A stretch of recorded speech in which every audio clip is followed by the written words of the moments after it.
একটা গ্রামে সম্পদ নামের একজন ব্যক্তি নিজের স্ত্রী বিমলা আর নিজের 15 বছরের মেয়ে রাধার সাথে থাকত। সম্পদ একটা গরিব ব্যক্তি ছিল। ও পেশাতে একজন মিষ্টিওয়ালা ছিল। সম্পদ আর বিমলা দুজনই পরিশ্রম করে রাজা রাম হালুয়াইয়ের দোকানে মিষ্টি বানাতো। একদিনের কথা, সম্পদ আর বিমলা বরফি বানাতে ব্যস্ত ছিল। তক্ষুনি রাজা রাম ওখানে চলে আসেন। সম্পদ, আজকাল তোমার মিষ্টি নিয়ে দেখছি সবাই খুব নালিশ জানাচ্ছে। যদি এইভাবেই চলতে থাকে না, তাহলে কিন্তু আমার কথাটা তুমি মনে রেখো, সমস্ত গ্রাহক ছেড়ে চলে যাবে আমাদের দোকান। আপনি কি কথা বলছেন বাবু? আমি তো আপনার দোকানে খুব ভালো ভালো মিষ্টি তৈরি করি, আর আমার তৈরি করা মিষ্টি তো অনেক দূর দূরান্ত পর্যন্ত প্রসিদ্ধ। রাজারাম বাবু, উনি ঠিক বলছেন। পরশুদিনই প্রতিবেশীর গ্রামের প্রধান এখানে এসেছিলেন আর বলছিলেন যে সম্পদ, শুধু তোমার হাতের মিষ্টি খাওয়ার কারণেই আমি রাজারামের দোকানে আসি। তার মানে হলো গিয়ে তোমরা দুজন স্বামী স্ত্রী এটা বলতে চাইছো যে তোমার জন্যই আমাদের দোকানটা ভালো করে চলছে। তোমরা দুজন যদি আমার দোকানে মিষ্টি তৈরি না করো, তাহলে আমি পথে বসবো। আপনি আমার বউয়ের কথাগুলো একেবারেই ভুলভাবে বুঝছেন মালিক। ও কিন্তু এইভাবে একেবারেই বলতে চায়নি। ও কি বলতে চেয়েছে সেটা আমি খুব ভালো করে বুঝে গেছি।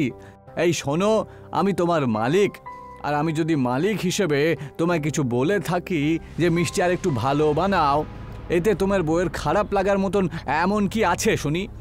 তক্ষুনি ওখানে যে কাজ করত চিন্টু নামের ছেলে চলে আসে। চিন্টু একটা কাজ চোর হালুয়াই ছিল, যে সম্পদ আর বিমলাকে দেখে খুব ঈর্ষা করত। মালিক, আমি আপনাদের তিনজনের কথা বাইরে থেকে শুনছিলাম। আপনি একদম ঠিক কথা বলছিলেন। এদের দুজনের মাথায় এটাই রয়েছে যে এরা দুজন এখানে কাজ করছে, সেই জন্যই আপনার দোকানটা চলছে। মিথ্যে কথা বলিস না চিন্টু। তুই তো এমনিতেই আমাদের স্বামী স্ত্রীকে দেখে কেন জানি না ঈর্ষা করিস। আমরা তো তোর কিছুই খারাপ করিনি, তাহলে তুই আমাদের বিরুদ্ধে মালিককে কেন বলতে থাকিস বলতো? এখন তোমরা দুজন একে অপরের সাথে ঝগড়া করা বন্ধ করো আর নিজেদের কাজে বেশি করে মন দাও। এইটুকু বলে রাজা রাম ওখান থেকে চলে যান। সম্পদ আর বিমলা নিজের নিজের কাজে ব্যস্ত হয়ে যায়। বিকেল বেলায় ওরা দুজন নিজের বাড়িতে চলে আসে, যেখানে তাদের মেয়ে রাধা তাদের জন্য অপেক্ষা করছিল। তোমাদের জন্য কখন থেকে অপেক্ষা করছিলাম। কেন, কি হয়েছে সোনা? আমরা তো প্রতিদিন এই সময়ে বাড়িতে ফেরত আসি, আজ তুই আমাদের অপেক্ষা কেন করছিলি? আরে আজ আমি তোমাদের দুজনের প্রিয় ডাল চাল বানিয়েছি, আর আমি ডালের মধ্যে দেশি ঘি আর লঙ্কার ছোকাও দিয়েছি। বাহ মা বাহ, ঈশ্বর যেন সবাইকে তোর মতনই মেয়ে দেয়। আমার এমনিতেও খুব খিদে পেয়ে গিয়েছিল, আর আস্তে আস্তেই তুই এরকম একটা ভালো খবর শুনিয়ে আমার মনটা কি ভালো করলি রে। তোমরা দুজন বসো, আমি তাড়াতাড়ি খাবার নিয়ে চলে আসছি। ওরা একে অপরের সাথে বসে খাবার খেতে শুরু করে। খাবার খাওয়ার পরই রাধা নিজের বাবা সম্পদকে বলে, বাবা, তুমি এত ভালো মিষ্টি বানাও, তাহলে তুমি নিজের মিষ্টির দোকান কেন খুলে নাও না? আরে এই ব্যাপারটা তো আমার মাথাতেও অনেকবারই এসেছে রে, কিন্তু তুমি তো জানোই যে আমাদের আর্থিক অবস্থা তেমন নয় যে আমরা নিজেদের একটা দোকান খুলতে পারি বাবা। তোমার বাবা একদম ঠিক বলছে রাধা। আর কাল আমরা কোথাও থেকে উধার নিয়ে দোকান যদি খুলেও দিই, তাহলে রাজারাম আমাদের দোকান চলতেই দেবেন না। বাবা, তুমি রাজারামের দোকানে পরিশ্রম করে কাজ করো, আর তার সাথে মাও তোমার কত সাহায্য করে। তোমরা দুজন এই কথাটা কেন বুঝতে পারছো না যে তোমরা দুজনের হাতের মিষ্টির কারণেই দূর দূর থেকে ওই দোকানে লোকেরা আসে? আরে এই কথাটা নিয়েই তো আজকে রাজারাম বাবু আর তোমার মায়ের সাথে একটু কথা কাটাকাটি হয়ে যায়। রাজারাম বাবু এই ব্যাপারটা নিয়ে খুব বেশি খারাপ ভেবেছিল। উনি খারাপ পেলে কি হবে বাবা? সত্যি তো এটাই না। আমি চাই যে তুমি নিজের একটা মিষ্টির দোকান খোলো, যাতে আমিও দোকানে বসে তোমার হাতের বানানো মিষ্টি আর হালুয়া বিক্রি করি। রাধার কথা শুনে বিমলা আর সম্পদ হাসতে শুরু করে। পরের দিন বিমলা আর সম্পদ আবার রাজারাম বাবুর দোকানে পৌঁছে যায়। ওনার আসা মাত্রই রাজারাম ওদের দুজনকে বলে, আমি তোমাদের দুজনের অনেকক্ষণ ধরে অপেক্ষা করছিলাম। আজকে প্রতিবেশী গ্রামের প্রধানের বাড়িতে হালুয়া বানানোর অনেক এডের এসেছে। তোমাদের দুজনকে আজকে সারা দিন পরিশ্রম করতে হবে একটু বেশি। মালিক, আমি তো হালুয়া তৈরি করতে একেবারে পারদর্শী, আর আমার স্ত্রীও হালুয়া খুব ভালো বানায়। দেখবেন মালিক, আমরা দুজন স্বামী স্ত্রী মিলে এত ভালো হালুয়া তৈরি করব না যে পাশের গ্রামের লোকেরা একেবারে আঙুল চাটতে চাটতে আঙুলটাই খেয়ে ফেলবে, দেখবেন। হ্যাঁ হ্যাঁ, জানি জানি, এবার অনেক হয়ে যার বকো না। সব সময় নিজেদের প্রশংসা করতে থাকো তোমরা দুজন। এবার যাও তো এখান থেকে, আর কাজে মন দাও। রাজারামের কথা শুনে ওরা দুজন স্বামী স্ত্রী মুখ উদাস করে কাজ শুরু করে। সম্পদ আর বিমলা বিকেল পর্যন্ত খুব ভালো মিষ্টি বানিয়ে তৈরি করে দেয়, কিন্তু ওরা জানতোই না যে চিন্টু ওদের ওপরে চুরি করে নজর রেখেছিল। চিন্টু সেই হালুয়াটা দেখে দূর থেকেই নিজেকেই বলে ওঠে, এরা দুজন সব সময় নিজেদের প্রশংসা করতে থাকে। আজকে আমি এদের দুজনকে গলা ধাক্কা দিয়ে বার করেই ছাড়বো। হ্যাঁ, আমিও দেখি তো যে নুনওয়ালা হালুয়া গ্রামের লোকেরা কি করে খেতে পারে। চিন্টু ওদের আড়ালেই সেই হালুয়াতে অনেকগুলো নুন মিলিয়ে দেয়। বিকেল বেলা প্রতিবেশীর গ্রামের প্রধান দোকানে আসেন। কেমন আছো রাজারাম বাবু? ঈশ্বরের কৃপা প্রধান মশাই। আরে ভাই, আমার হালুয়া তৈরি হয়েছে নাকি হয়নি? এ আপনি কি কথা বলছেন প্রধান মশাই? আমি তো সকাল থেকে আপনারই হালুয়া তৈরি করছি। শোনো রাজারাম বাবু, আমি তো ভুলে গিয়েছিলাম যে আপনার দোকানে তো সম্পদ আর তার স্ত্রী হালুয়া তৈরি করে, তাই তো? হ্যাঁ, আর ওদের দুজনের হালুয়া একেবারে বাপরে, সারা গ্রামে একেবারে প্রসিদ্ধ। এই প্রশ্নটা আমার যদিও কোনো অধিকার নেই, আমি জানি। রাজারাম জোরে আওয়াজ দিয়ে বলে ওঠেন, এই যে সম্পদ, প্রধান মশাই হালুয়া নিতে এসছে নিজের। হ্যাঁ হ্যাঁ মালিক, আসছি, হালুয়া একেবারে তৈরি হয়ে রয়েছে। এইটুকু বলে সম্পদ হালুয়া নিয়ে সোজা বাইরে চলে আসে। আগে এই নিন প্রধান মশাই আপনার হালুয়া। প্রধান মশাই, একটু হালুয়া খেয়ে দেখুন না আপনি। প্রধান মশাই, আপনার খুব ভালো লাগবে। আরে, তোমার প্রতিভার উপর আমার কোনো সন্দেহ নেই। হ্যাঁ, আমি শুধু এটা ভয় পাই যে তোমার তৈরি করা হালুয়া যেই আমার বাড়িতে যাবে, বাড়িতে একেবারে লুটপাট শুরু হয়ে যাবে, বুঝেছো? কারণ তুমি হালুয়া বানাওই এত ভালো যে।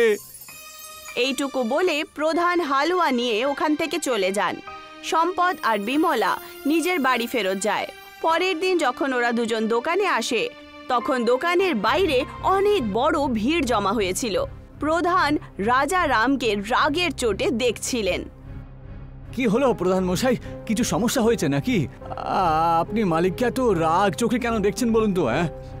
আমি কালকে শহর থেকে কয়েকজন প্রধান অতিথিকে ডেকে নিয়ে এসেছিলাম, আর তাদের কথা মতো এখান থেকে হালুয়া নিয়ে গিয়েছিলাম, কিন্তু ওই হালুয়ার মধ্যে নুন ছাড়া সেরকম আর কিছু ছিল না। এই সব কিছু আমাকে বদনাম করানোর জন্যই করা হয়েছে।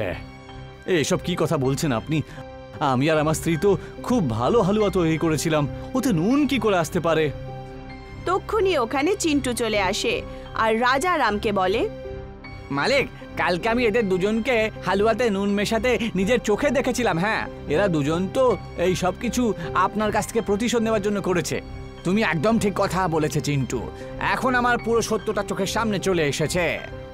এইটুকু বলে রাজারাম রাগের চোটে সম্পদ আর বিমলার দিকে দেখেন আর বলেন, তোমাদের দুজনকে এখানে কাজ করার আর কোনো অধিকার নেই, ঠিক আছে? এবার এখান থেকে বেরিয়ে যাও, যাও বলছি।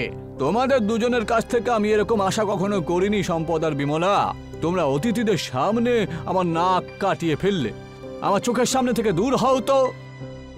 সম্পদ আর বিমলা মুখ উদাস করে ওখান থেকে চলে যায়। তারপর সম্পদ আর বিমলা কোনো মিষ্টির দোকানে কাজই খুঁজে পায় না। ওরা দুজন যেখানেই যেত অপমানিত করে ওদেরকে বাইরে বার করে দেওয়া হতো। কিছুদিনের মধ্যেই ওদের পরিবারের অবস্থা খুবই দয়নীয় হয়ে ওঠে। ওদের আর্থিক স্থিতি খুব খারাপ হয়ে গিয়েছিল। সম্পদ একদিন নিজের খাটে শুয়েছিল, তক্ষুনি তার ঘরের দরজায় কেউ ধাক্কা মারে। সম্পদ সঙ্গে সঙ্গে খাট থেকে ওঠে আর দরজা খুলতে যায়।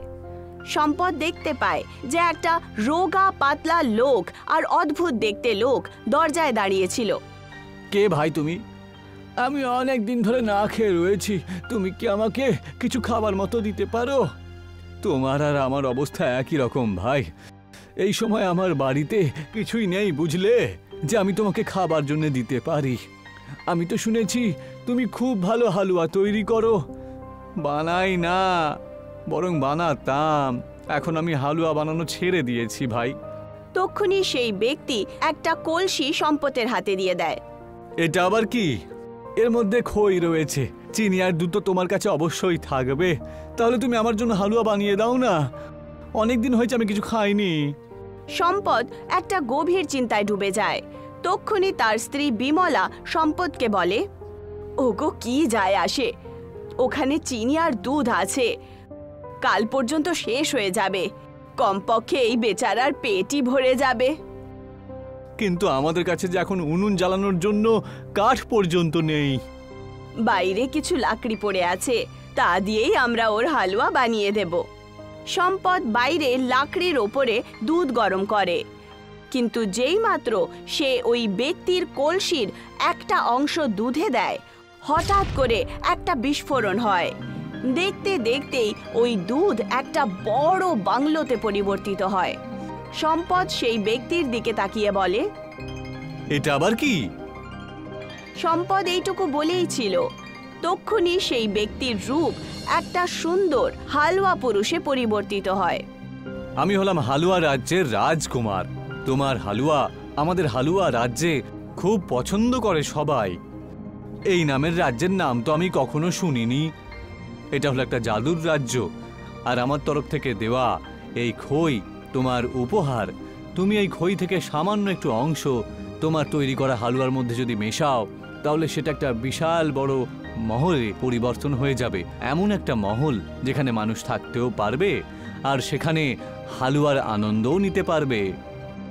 এইটুকু বলে সেই ব্যক্তি ওখান থেকে উধাও হয়ে যান। ওগো, এটা তো আমাদের সাথে চমৎকার হয়ে গেছে মনে হচ্ছে। ঈশ্বর এই ব্যক্তিকে আমাদের সাহায্যের জন্যই পাঠিয়েছিলেন। তুমি একদম ঠিক কথা বলেছো বিমলা। এবার দেখো আমি কি করি। দেখতে দেখতে আমার তৈরি করা হালুয়া সারা বিশ্বে বিখ্যাত হয়ে যাবে গো। সম্পদ সেই দিনের পর হালুয়ার হাবেলি বানাতে শুরু করে। তার কাছে দূর দূর থেকে হালুয়া হাবেলি বানানোর অর্ডার আসতে শুরু করে।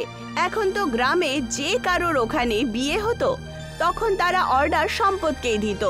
সম্পদ ওখানে গিয়ে হাবেলির আকারের হালুয়া বানাতো, আর বিয়েতে আসা সমস্ত আমন্ত্রিতরা হালুয়া খেয়ে খুব খুশি হতো। দেখতে দেখতেই সম্পদ নিজের একটা দোকানও গ্রামে খুলে দেয়, যার নাম সে হালুয়া হাবেলি রাখে। একদিন রাত্রিবেলা সম্পদ নিজের দোকান বন্ধ করে বাড়ি যাচ্ছিল। তক্ষুনি তার পুরনো মালিক রাজা রাম ওখানে চলে আসেন। কেমন আছো সম্পদ? এখন তুমি তো আমার দোকানে আর ঘুরেও তাকাও না। আমি আর কি করব দেখে মালিক। আপনি আমাকে নিজেই দোকান থেকে বাইরে বের করে দিয়েছিলেন আমার উপর মিথ্যে অপবাদ দিয়ে। আপনার জন্য তো আমি কোনো দোকানে কোথাও কাজও পাইনি। আমি যা করেছি তার জন্য আমার খুব খারাপ লাগে সম্পদ। আমি পরে জানতে পারি যে হালুয়ার মধ্যে নুন চিন্টু মিশিয়েছিল। আমি ওকে কাজ থেকে বের করে দিয়েছি। এখন আর এসব শুনে আমি কি করব মালিক? এখন তো আমার নিজের দোকান আছে। আমি জানি সম্পদ যে তুমি অনেক বিখ্যাত হয়ে গেছো। আপনি এখানে আমাকে কি বলতে এসেছেন মালিক? আপনার চোখ দুটো তো বলছে যে আপনি আমাকে কিছু বলতে চান, তাই না? কিন্তু আপনি সংকোচের কারণে ঠিক করে বলতে পারছেন না। আসলে ব্যাপারটা হলো গিয়ে সম্পদ, আমার মেয়ের বিবাহ 10 দিন পরে রয়েছে, আর ছেলের বাড়ির লোকেরা এটাই চাইছে যে বিবাহতে তোমার তৈরি করা হালুয়া মহল রূপে ওখানে যেন থাকে। যদি এমনটা না হয় তাহলে ওরা সম্বন্ধটা ভেঙে দেবে। রাজারামের কথা শুনে সম্পদ হাসতে হাসতে বলে ওঠে, আরে এতে এত আশঙ্কিত হওয়ার কি দরকার মালিক? আপনি যদি আমাকে এটা করার জন্য বলেন আমি বারণ করব নাকি, তাই? তুমি সত্যি খুব ভালো মানুষ সম্পদ। তোমার কাছ থেকে আমি তো এটাই আশা করেছিলাম। আমি তোমার কাছ থেকে আবার একবার ক্ষমা চেয়ে নিচ্ছি। বারবার ক্ষমা চেয়ে আমাদেরকে অপমানিত করবেন না। আপনি তো আমাদের মালিক, আর মালিক আর চাকরের মধ্যে এই ধরনের ঝগড়া তো হতেই থাকে। রাজা রাম খুশি হয়ে ওখান থেকে চলে যায়। সম্পদ আর বিমলা রাজা রামের মেয়ের বিয়েতে অনেক বড় হালুয়ার একটা হাবেলি বানায়। সেই হালুয়ার হাবেলি দেখে পাত্রপক্ষের লোকেরা খুব বেশি খুশি হয়।